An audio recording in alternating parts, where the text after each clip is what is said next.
mau ditentukan ke apa, ke arah apa. Kita kurang lebih dengan silvanya kita kalau tidak salah antara 120 sampai 170 miliar. Ya nanti belanja BLUD itu bisa diarahkan ke sana. Kalau hanya menunjang dan mendukung tentang kebutuhan main anak, itu saya rasa itu sangat logarian miliar. Ya.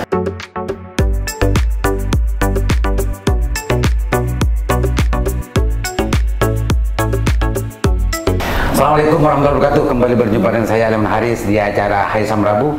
Pemirsa, acara ini rutin dilakukan salah satu program unggulan ya dari Komisi D dan RSUD untuk langsung mendapatkan respon dan juga catatan dari Komisi D.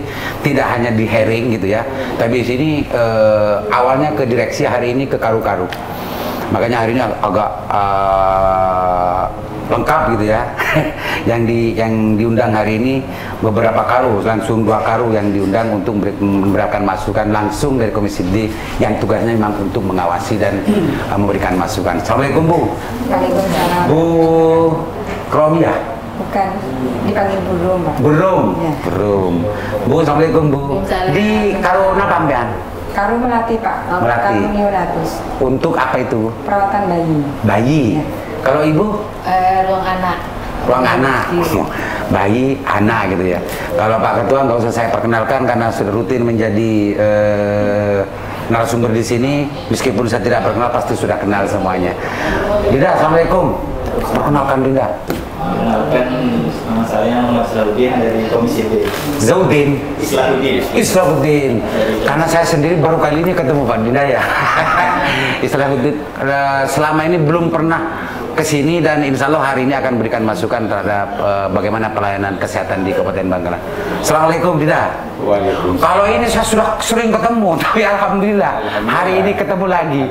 Dulu sering bersama saya dan dulu sedek benteng dan luar biasa. Hari ini justru gayanya yang sedek, orangnya biasa saja. Dinda Johari. Haji Johari di Komisi D Dinda ya. Assalamualaikum. Waalaikumsalam. Kalau yang ini sudah sering ke sini. Ya.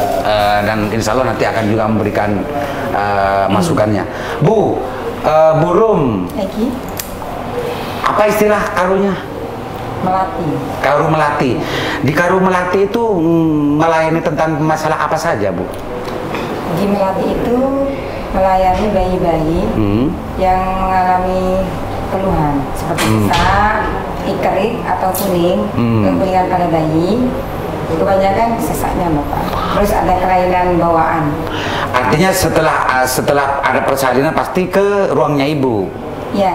Enggak semuanya ya Bu ya? Tidak semua. Jadi bayi-bayi yang butuh perawatan itu baru dibayar. Di Ibu Burum gitu ya. Di situ ada fasilitas apa saja Bu? Berapa ruangan di situ? Di sana ada 4, dibagi 4, ruangan NICU, ruangan BBLS, ICU, NICU. neonatal intensif care. Untuk apa itu? Untuk apa itu? Itu merawat bayi-bayi yang mengalami keluhan pernafasan. Oh, pernafasan. Bisa dibilang bayi-bayi yang kritis. Ya. Terus? Yang kedua itu BBLR, itu ruangan bayi yang berat badan lahirnya itu di bawah 2.500 gram. Oh, nggak seimbang, maksudnya nggak biasa Bu ya? Ya, nggak normal. Terus? Yang ketiga, ruang RKR. Ruangan ini dikhususkan untuk saat ini dikhususkan untuk bayi-bayi yang berasal dari kiriman luar, dari UGD maksudnya, dari vaskes lain. Oh, rujukan? Ya, rujukan. Ada tersendiri itu Burumnya. Belum di situ berapa perawatnya yang ada di situ? Alhamdulillah Nakesnya. sekarang sudah 26, CS3, admin 1 orang.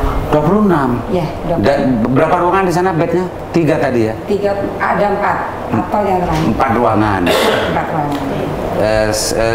Oke, 4 ruangan 36. 26. 26. Ya. 3 ruangan 26. Oke, itu sampai di situ dulu ya. Ya. Pak Ketua.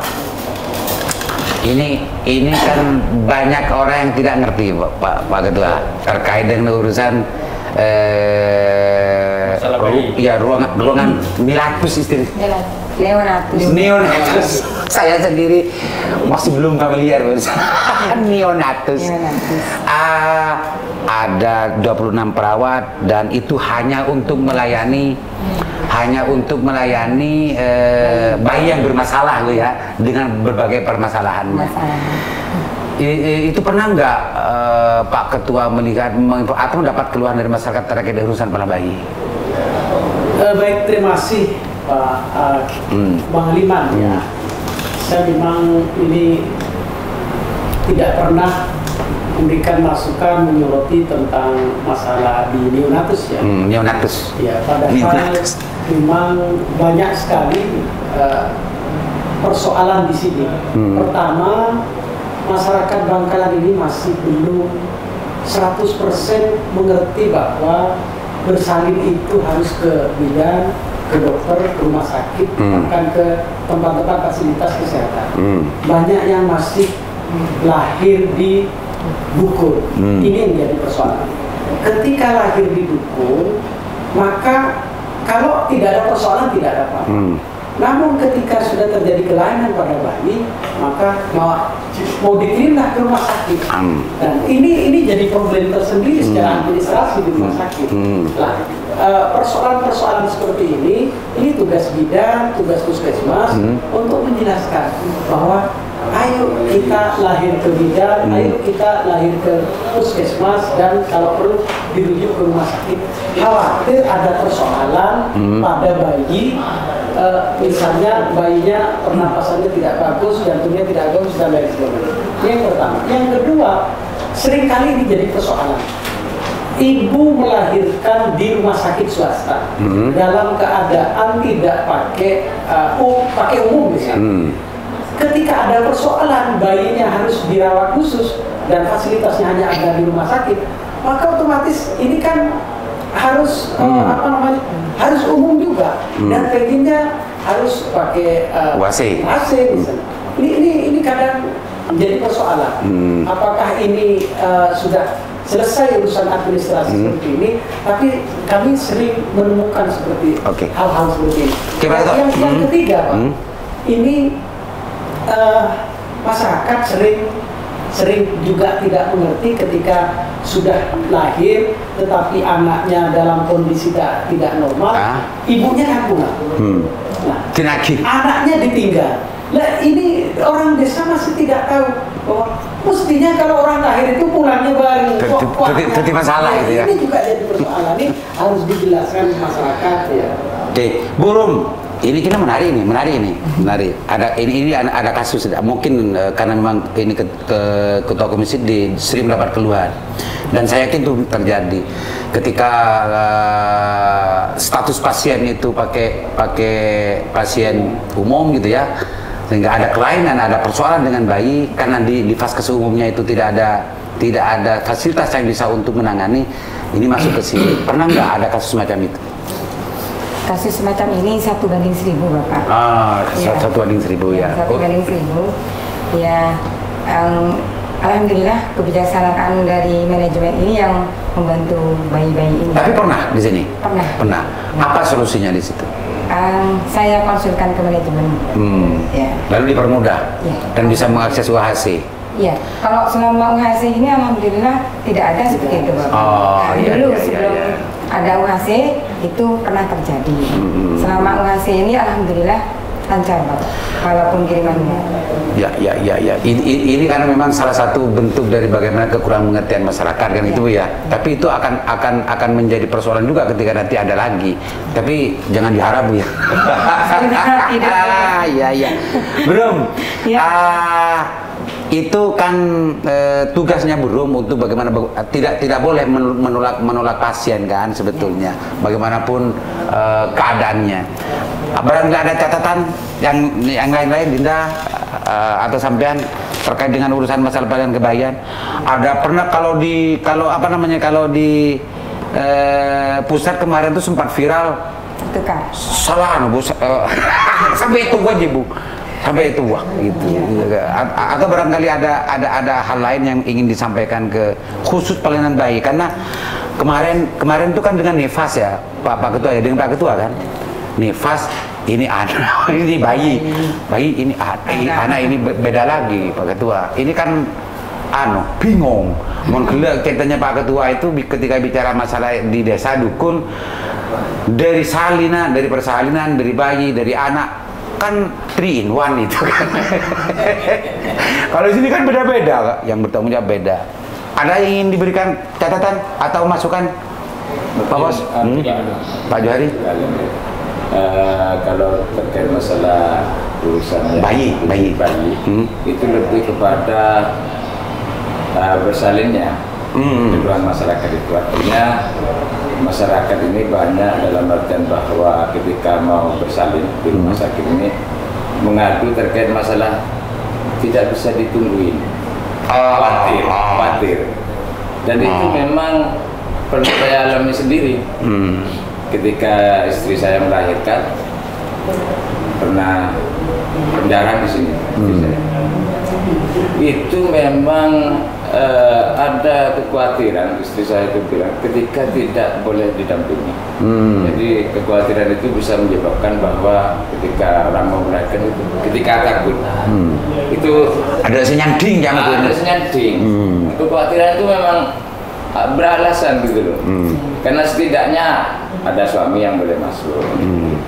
Jadi ini catatan bagi saya, apa itu memang protap di rumah sakit kalau orang mau bersalin tidak boleh ditungguin, hanya bisa dilihat dari luar. Oke, itu Pak Johari ya. Bu, itu kalau bicara tentang masalah 3 in 1 kan bukan kewenangannya Ibu. Kemarin Bu Anu sebetulnya sempat ditanyakan juga itu kan. Tapi itu masukan itu Pak Ketua. Atau Ibu mau ingin menjelaskan masalah itu, silakan. Setahu saya, pelaksanaan manajemen kemarin ini mau dibentuk peruangan-peruangan, jadi bersalin itu bisa ditunggu oleh suami. Setahu saya. Ya. Kemarin sudah ada nih. Sudah ternyata lah Pak Dewan. Keluhan itu mungkin lambo sih masuk. Kayak waktunya admin, waktunya Mbak Anu kilo banget kebijakan itu. Ya Bu, ya. Mungkin Bu, kan kalau memang urusan salin, meskipun itu bukan kewenangan Ibu, kalau orang Madura itu memang biasanya suami itu ngadenin kebijakan itu ya. Terkait nunggu sampai anu kan kadang cukup kadang apa kan ada senunggu kan ada saya.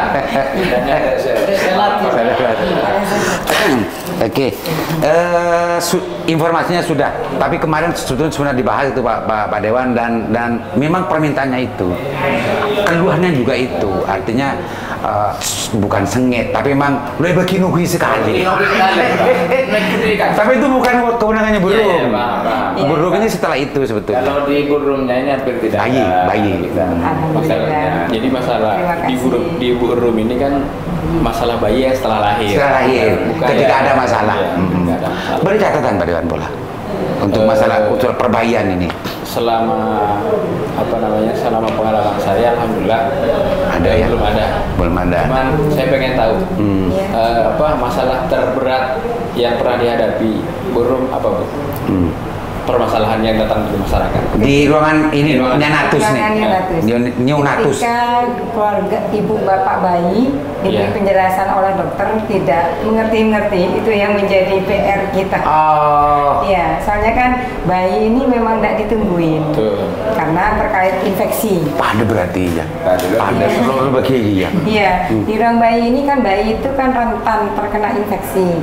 Jadi ada 2 alasan kenapa di ruang bayi ini tidak diperbolehkan untuk ditungguin. Nomor 1 terkait infeksi, bayi ini mudah terkena infeksi, mudah terpapar infeksi. Yang kedua terkait itu Bapak, penculikan bayi. Jadi, itu juga menjadi kekhawatiran juga ya. Jadi alasan kenapa ruang bayi itu tidak boleh ditunggu. Itu ternyata yang menjadi menambahkan sedikit. Ini kan yang terjadi kemarin pernah ada kasus tertukar gitu ya. Di Jakarta itu. Iya, di Jakarta. Sampai itu wah. Ibarat sinetron ya. Kira-kira kelalaiannya di mana itu, Bu? Jadi biar menjawab ke masyarakat bahwa di kita insya Allah terjamin lah untuk tidak tertukar. Kalau kita tahu permasalahan. Kalau itu bisa terjadi karena gelang bayinya. Itu di kamar mana? Di bayi apa di persalinan? Proses persalinan apa ketika pindah ke Bisa ke ruangan atas? ketika waktu persalinan gelangnya tidak dipasang, bisa juga. Ketika di neo bisa juga kan terpasang infus. Ya, kadang kan mencari venanya, bahasa Madurana orang itu kan butuh gelangnya akhirnya kena dicopot gunting, ya, kan? kena gunting gitu.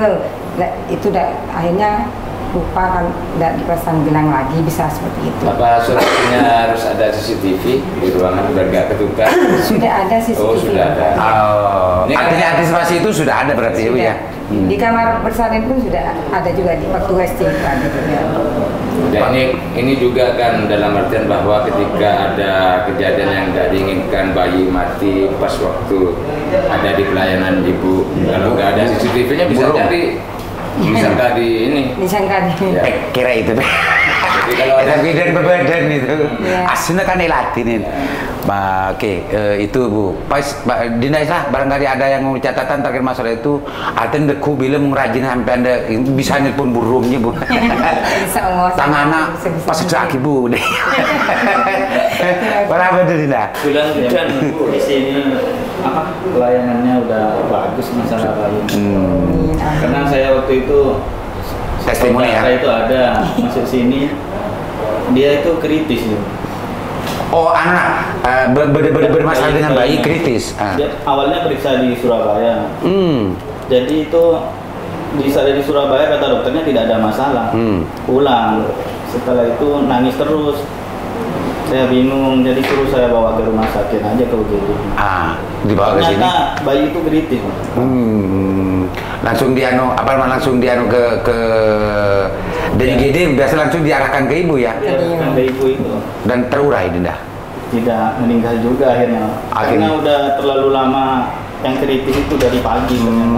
Ya, itu mungkin salah satu bentuk yang harus menjadi catatan ibu bahwa ketika terlambat penanganan itu akan bisa fatal, gitu Bu ya. Dan itu tidak pernah terjadi di sini Bu. Kalau pelayanan di sini enggak Pak. Biasanya kebanyakan itu sudah nyampe itu sudah parah. Sudah biru semua, sudah dingin. Ya kan belum 80% ya.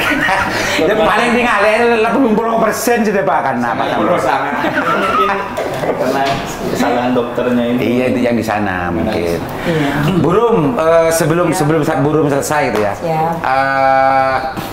Yang ingin disampaikan Burum terkait dengan urusan pelayanan bayi yang bermasalah di situ itu apa saja yang masih perlu sehingga Burum bisa dengan leluasa memberikan pelayanan yang lebih baik terhadap bayi-bayi yang ditangani oleh Burum.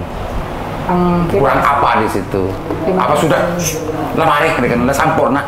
Kalau dilihat dari pelayanannya petugas, alhamdulillah saya kebetulan kan baru 2022 ini yang menjadi karo. Kiburu ya. Ya, sebelumnya saya di dewasa Pak.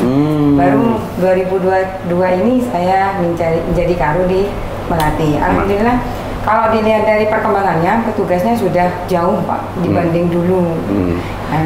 Terus yang menjadi masalah ini masyarakat. Masyarakatnya ya, komunikasi berarti Bu ya. Ya, ini Kilo nemu pola bagaimana cara untuk memahamkan terhadap masyarakat. Itu Bu ya. Masih perlu kesabaran Bapak. Perlu kesabaran dan pendekatan hati. Untuk masalah dari banyaknya pelayanan terus ke ketersediaan nakes, ketersediaan segala macam fasilitas itu sudah dianggap cukup. Alhamdulillah cukup Bu ya. Nggak perlu nambah lagi. Iya. Oke, sekarang Bu Kris. Bu Neng sudah berapa tahun di Karo itu? Kalau di Karu anak saya masih 1 tahun Pak. 1 tahun. Interna sudah 7 tahun. Tapi yang di sini kerja di sini? 20 tahun lebih Pak. Rengkona berarti sampai. Bu Neng, rengkon. Bu Neng di kamar di ruang anak itu apa sih sebetulnya yang ditangani? Kalau tadi kan ini sampai selengka nih. Yeah. Saya pun selengka dari persalinan ke bayi, ini ke anak lagi. Ini apa yang membedakan dari yang dilayani oleh Bu Rum dengan Bu Neng itu apa? ruang lingkup penanganannya, iya. Di ruang anak itu ruang yang merawat bayi umur dari 28 ke atas, jadi 29 hari sampai 18 tahun. Jadi doi tadi. Dari 0 sampai 28 hari, setelah 28 hari, 29 hari itu sudah masuk anak. Kalau yang burung tadi itu kan kalau ada kuning, ini ada 4 kriteria kalau nggak salah tadi burung ya. Kalau yang di ibu? Di anak itu semua kasus. Pak. Semua? Ya, banyak kasus. Banyakan kuning berarti. Ya, pasien sesak, tampek, kayak morbili, dan TB anak, pasien-pasien pneumonia, itu semua di anak. Tapi kita punya ruangan yang sudah dipilah-pilah, Pak. Ada yang ingin ditanyakan terkait dengan fasilitas atau sudah dianggap cukup dan semacamnya? Fasilitas. Pertanyaan pertama, kasus terberat yang pernah dihadapi Bu nih, masalah anak, apa itu? Ruang anak itu ruang unik Pak ya, karena pasien anak yang sakit, semua keluarga itu juga ikut sakit. Dari orang tua, bapak ibu, kakek nenek, paman, bibinya, juga ikut merasakan sakit. Jadi bagaimana caranya kami mengedukasi keluarga ini agar pasien anak yang saudaranya itu jangan ikut masuk ke ruang kami, karena kami ingin memutuskan penularan bukan menambah penularan. Itu yang mungkin kita harus rajin-rajin dan bersabar Pak untuk memberikan edukasi pada pasien. Jadi kesadaran masyarakat masalahnya. Di yang lain-lain terkait dengan ketersediaan fasilitas yang ada dianggap cukup. Alhamdulillah di ruangan saya punya vena, deteksi vena ya Pak, sinar. Jadi untuk pasien-pasien yang sulit itu kita bisa langsung menemukan venanya, pembuluh darahnya. Jadi tidak bolak-balik ditusuk. Alhamdulillah kami sudah punya seperti itu. Vena istilahnya itu ya. Nakes cukup? Nakesnya alhamdulillah cukup Pak. Pak Ketua, ada masalah anak ada sirosan boleh aku burung kan didi juga jual.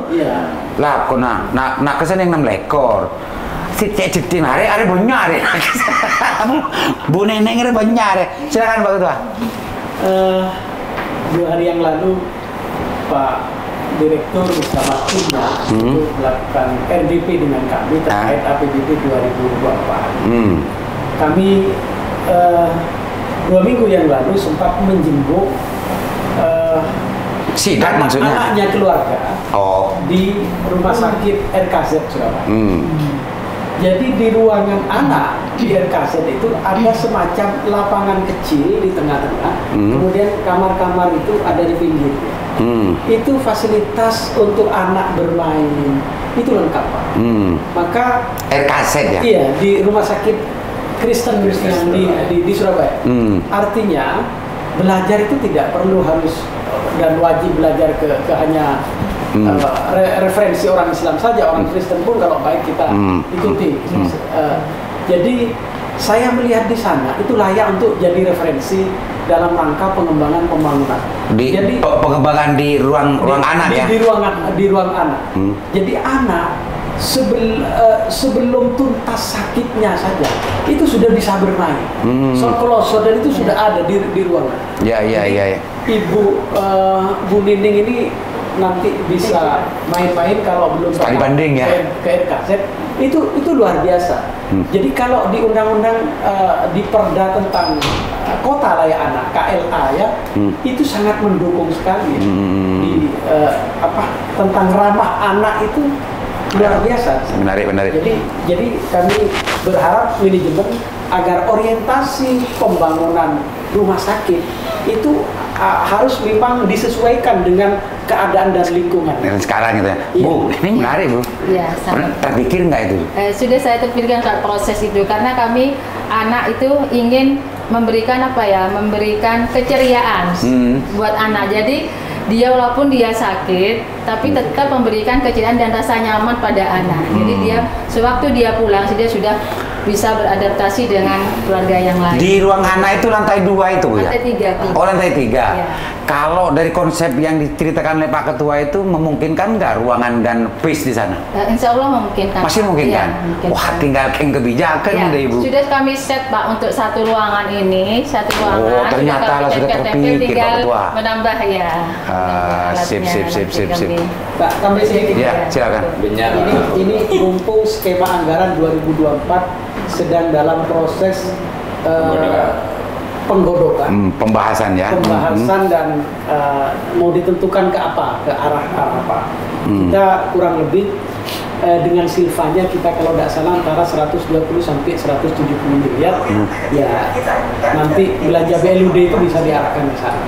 Kalau hanya menunjang dan mendukung tentang kebutuhan main anak, itu saya rasa itu sangat logarian miliar. Tidak setuju ya, apa namanya didorong untuk seperti yang model diceritakan Pak Ketua ya, Pak Dinda ya. Sangat setuju. Ada tambahan Bu, juga. ya silakan Dinda. Itu nanti kalau bisa backgroundnya itu kita gambar kayak mainan anak. Sama ini sudah ada gambar-gambar binatang, setiap ruangan itu sudah binatang semua Pak. Sudah ada binatang. Jadi anak itu bisa betah, punya satu. Bu, kalau ini semua sudah oke, wah Ibu ini di podcast sekarang ini mendapatkan berkah ini. Siap, terima kasih. Burung nih pada sekali lagi. Konsepnya Bang Alimang bukan hanya belajar sambil bermain, tapi sakit juga bisa sambil bermain. Sakit sambil bermain. Dan membantu memang. Minta kau keboleh. Kalian dari Johari gimana kalau melihat tentang masalah pola yang semacam itu, penting nggak untuk betul-betul bukan hanya di endorse tapi didorong untuk model semacam itu? Memang kan begini, kalau anak-anak ini kadang biarpun sakit, pikirannya ini main. Jadi ini bisa merangsang bahwa anak-anak ini bisa cepat sembuh. Tapi lebih kepada cuma saran ya, artinya bukan di anak saja, secara global di pelayanan Sang Prabu, bahwa banyak sekali masyarakat dulu ya, kalau sekarang kayaknya stigmanya beda, sudah agak bagus dan bisa dikatakan bagus, bahwa pelayanan Sang Prabu ini sangat tidak dalam artian kooperatif lah. Ya, kalau itu dulu. Jadi pasca pertama saya ada di Komisi D, memang agenda pertama kita manggil Dinkes, rumah sakit dengan kepala-kepala direksi, mendorong pelayanannya lebih baik. Jadi alhamdulillah memang ini bukan respon masyarakat. Saya sendiri juga merasakan sekarang ada perbedaan yang sangat luar biasa. Meskipun tidak ideal gitu kan. Ideal gua kuning suara tadi. Beda rumah sakit swasta dengan rumah sakit pemerintah. Karena kebanyakan kalau PN ini gini pemikirannya. Beda dengan swasta. Kalau swasta ini memang profit oriented. Dia mau PN. Nah, kalau PN ini gini, layani bagus, enggak, ini maaf ya. Ini tetap digaji kan seperti itu. Ketika di swasta ini memang pelayanan murni karena mereka ini pengen dalam artian bahwa masyarakat yang sakit yang istilahnya berobat merasa nyaman dan bisa menjadi dudukan karena mereka intinya profit oriented. Kalau di rumah sakit yang mau nengenangnya gaji tadi ya.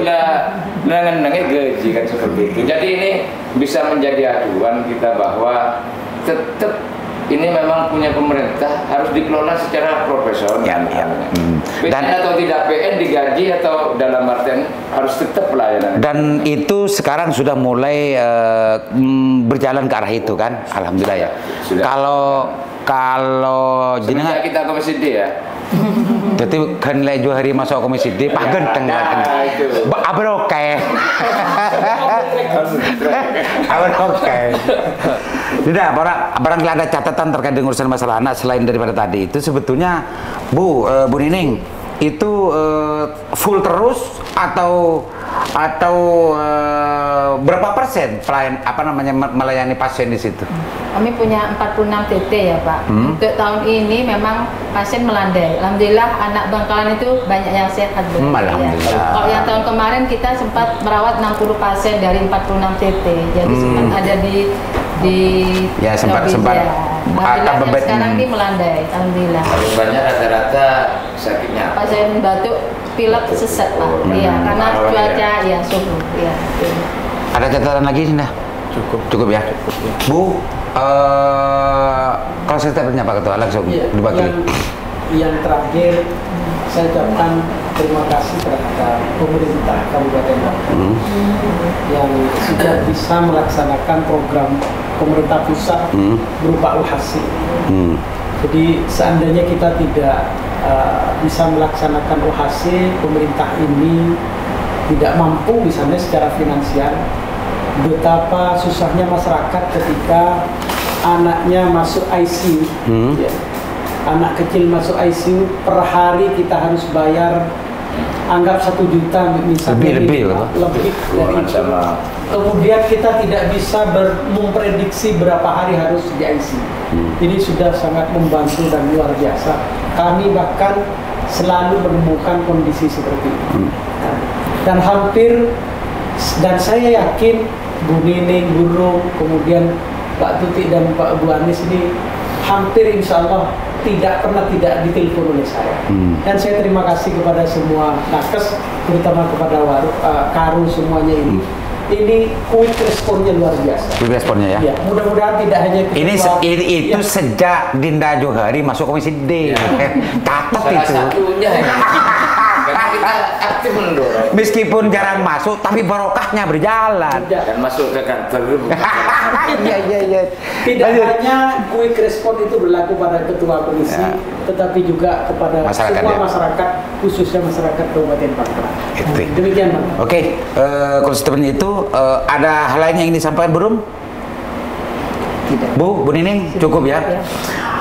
Pemirsa, ini luar biasa. Tidak ada sebuah pemikiran. Ternyata ini sudah dikonsep oleh Bu Nining untuk masalah ruang anak gitu ya. Berangkat dari RKZ yang disaksikan oleh Pak Ketua, dan insya Allah ini menjadi komitmen Komisi D untuk mendorong agar konsep Bu Nining itu bisa dilaksanakan minimal 2024 ya, minimal 2024, karena hari ini kebetulan sedang melakukan pembahasan tentang masalah APBD. Di sini sebetulnya sudah BLUD ya, dan BLUD diarahkan ke itu, dan ini menjadi catatan untuk Pak Direktur agar di ruang anak itu, karena spesiesnya ada Bu ya, dan sebagainya, nggak usah ditunda-tunda. Kalau bisa ya 2023 ini sudah ada, karena itu tidak akan membutuhkan bermiliar-miliar Bu ya, paling lah 1 juta lah hari Bu ya. Mudah-mudahan segera ditindaklanjuti. Assalamualaikum warahmatullahi wabarakatuh.